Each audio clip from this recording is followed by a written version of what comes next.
Greetings, welcome ladies and gents, I'm the Super Gamer, and it's September. So you know what that means?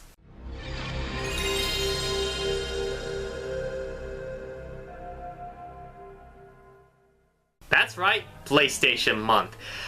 This month I'm going to take a look at some games for PlayStation consoles. To start off with, I thought we'd take a look at a sequel to a game that I reviewed last year in June, and that sequel is Crash Bandicoot 2, Cortex Strikes Back for the PlayStation 1.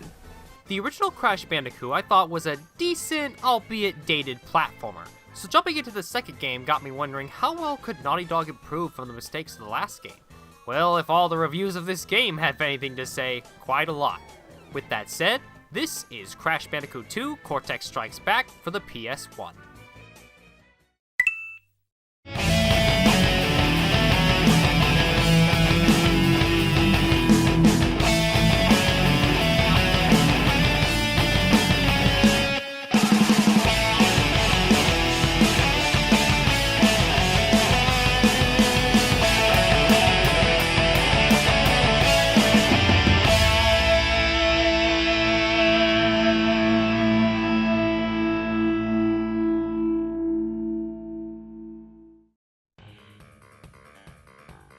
Crash 2 takes place not too long after Crash 1, for we see Dr. Neo Cortex falling from his blimp from Crash 1.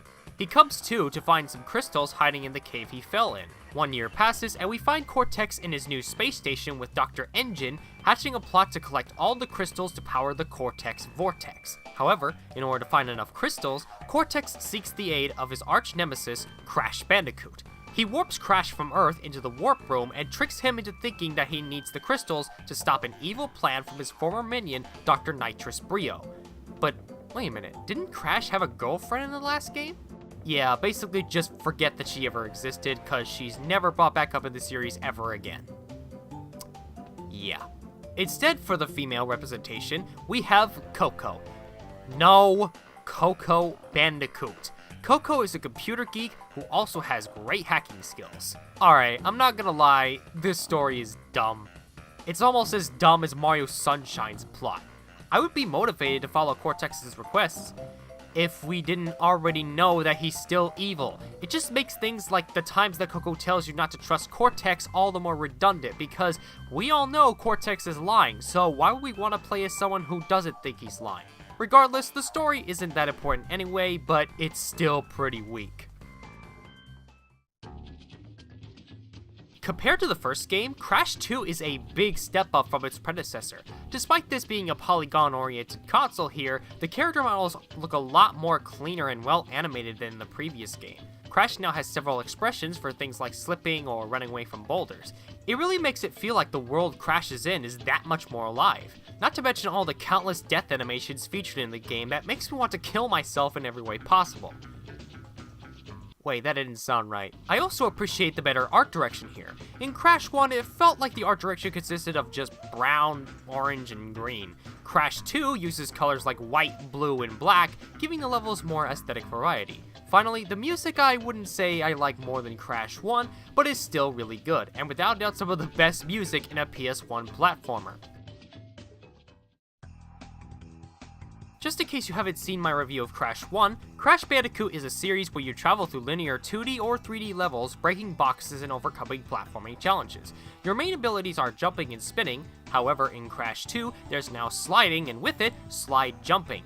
I could safely say that I love the platforming a lot more in this game. Slide jumping, body slamming onto crates, and just plain breaking every crate I see is incredibly satisfying.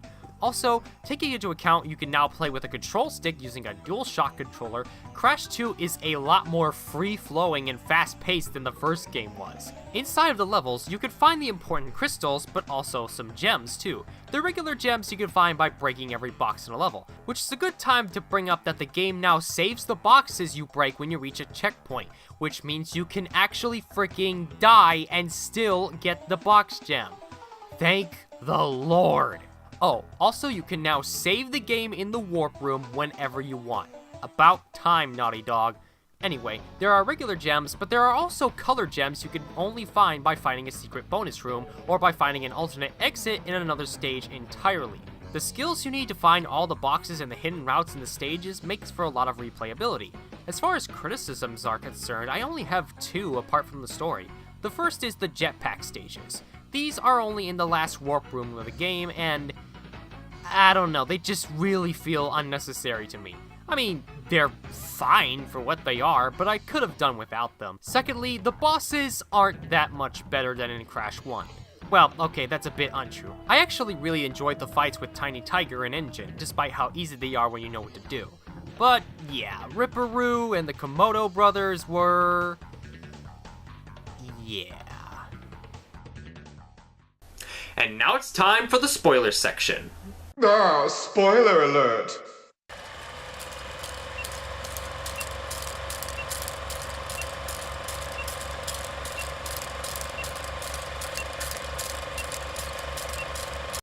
After making it through the 5 warp rooms, you find out that, big shock, Cortex was the villain the whole time. What a twist! Jeez, it's just as bad as Wily's twists in Mega Man. So you finally face him in one of the worst boss fights in a video game.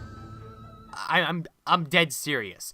All you do is hit him 3 times, he doesn't even fight back, and the rocks and bombs in your way are really easy to avoid. And to think that the final boss went from this to this is incredibly disappointing. You haven't seen the last of me, Crash Bandicoot! Oh, I hope not, 'cause I want a better fight next time. If you beat the game without all the gems, nothing really happens. The game just stops. However, if you do have all the gems, Nitrous Brio, who turns out to be the good guy, fires a laser using the gems at the Cortex Vortex, blowing the whole thing to oblivion. A much better ending, I must say.